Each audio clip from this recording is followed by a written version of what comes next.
No me llamo Natalia, jamás nací, o si nací, fue muerta. La autora que presentamos en el día de hoy fue una poeta que mediante su obra trató de encontrar una identidad personal, una patria que la realidad no le daba.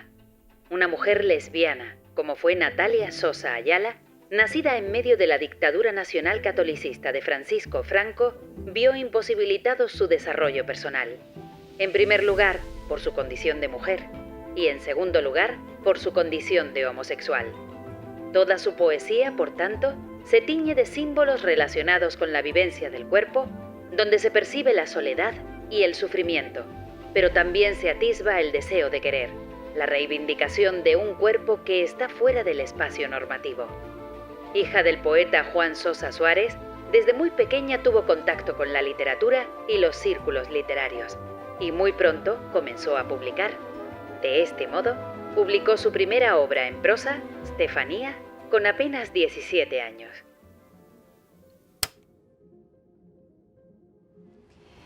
Sí, yo conocí a Natalia Sosa Ayala en el año 1998, cuando yo estaba haciendo la tesis doctoral sobre las escritoras canarias del siglo XX.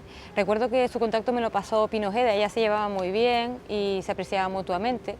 Natalia Sosa era una persona muy cercana, muy amable, muy apasionada, muy afable, extremadamente sensible y también muy empática.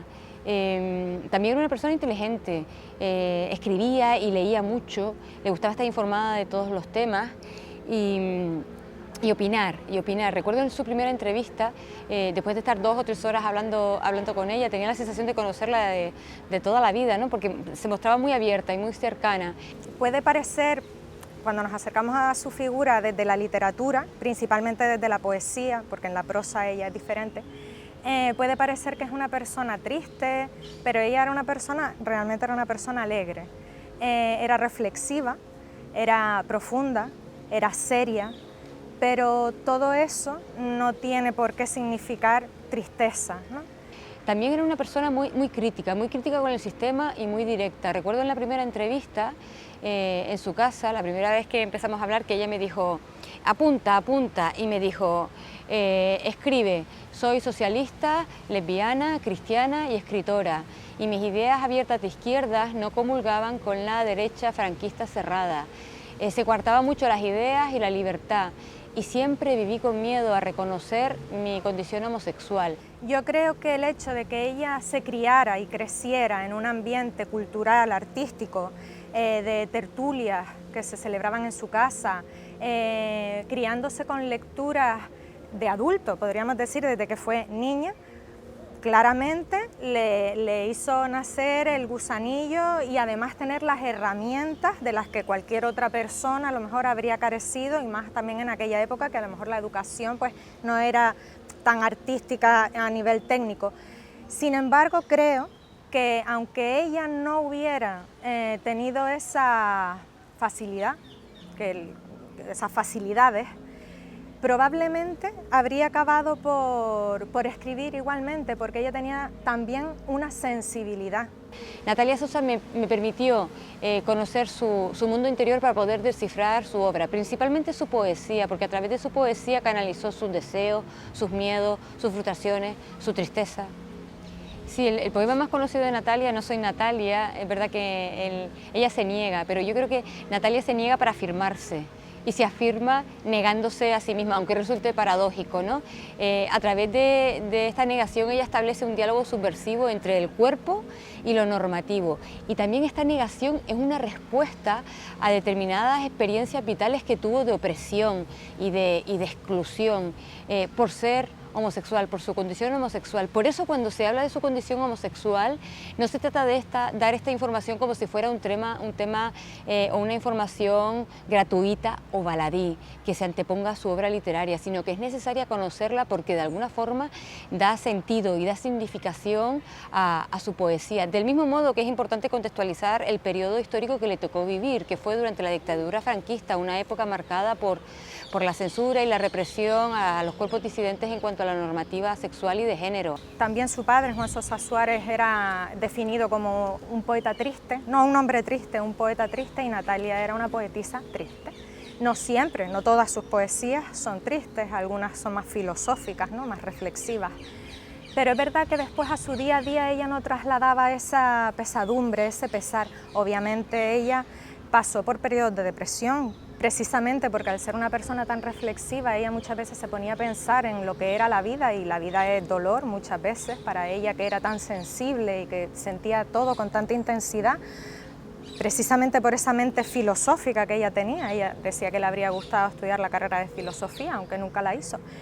Natalia Sosa me enseñó a leer en esta clave, Natalia Sosa me enseñó a leer en otra clave, y yo recuerdo pasar muchas tardes leyendo los poemas con Natalia Sosa, descifrando su metáfora y su simbología en esta clave leporótica que ella le quiso dar a su poesía.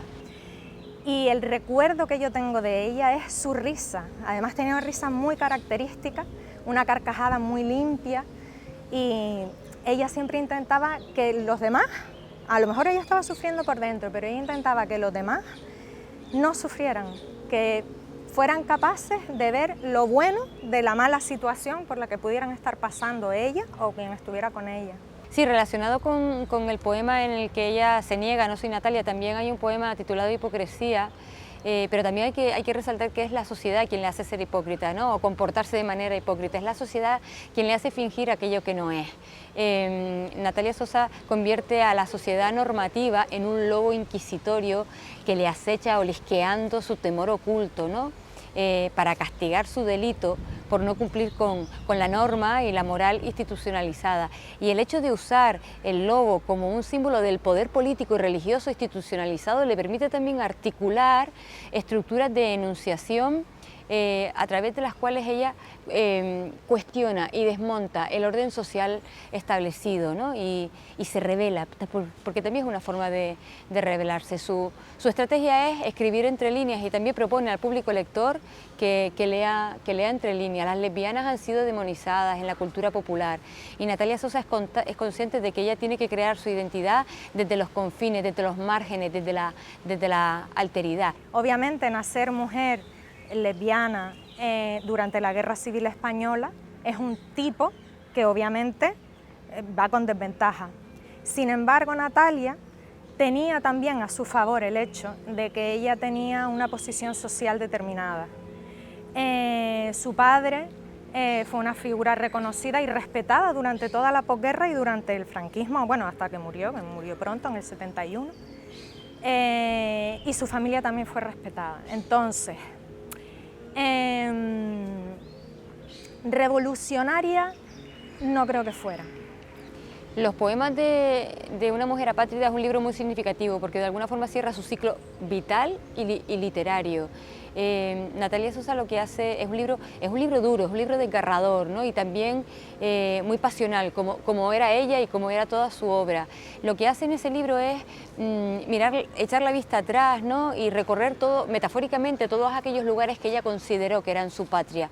Por ejemplo, el amor, creer, el alcohol, el soñar, hasta que se da cuenta que realmente su patria es la poesía, su patria es el verso. Tiene un verso que dice así como: el verso sí fue mi patria, y es en el verso, en la poesía, donde ella encuentra el refugio, el asidero, a través del cual puede ser ella misma. Ella vivió, realmente tuvo la suerte de poder vivir su sexualidad. Ella no nació en un pueblo, no nació en la sierra más remota de la península, ella nació en las Palmas de Gran Canaria, que históricamente ha sido más tolerante con la homosexualidad, incluso en la época del franquismo. Además, ella pertenecía a un círculo, sus amistades, el círculo de intelectuales, literatos, artistas, en los que ella no era la única homosexual, y ellos vivían su homosexualidad sin hacer ostentación, tampoco reivindicándola, la vivían con naturalidad.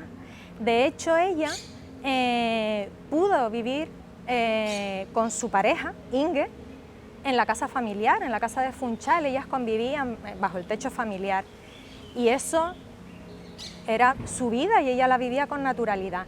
Sí, la poesía es el espacio en el que ella se movió más cómodamente y donde encontró mejor su línea de expresión. Ella me decía que que en la poesía pudo canalizar muchos sentimientos, porque se hacía también con claves metafóricas y simbólicas y jugaba con las connotaciones, del lenguaje, ¿no? Para hablar de aquello que no se podía hablar, pero encontró su lugar en la poesía y además edificó una poesía de resistencia, de valentía, porque de alguna forma a través de su poesía ella lo que hace es subvertir el orden establecido y cuestiona el discurso oficial.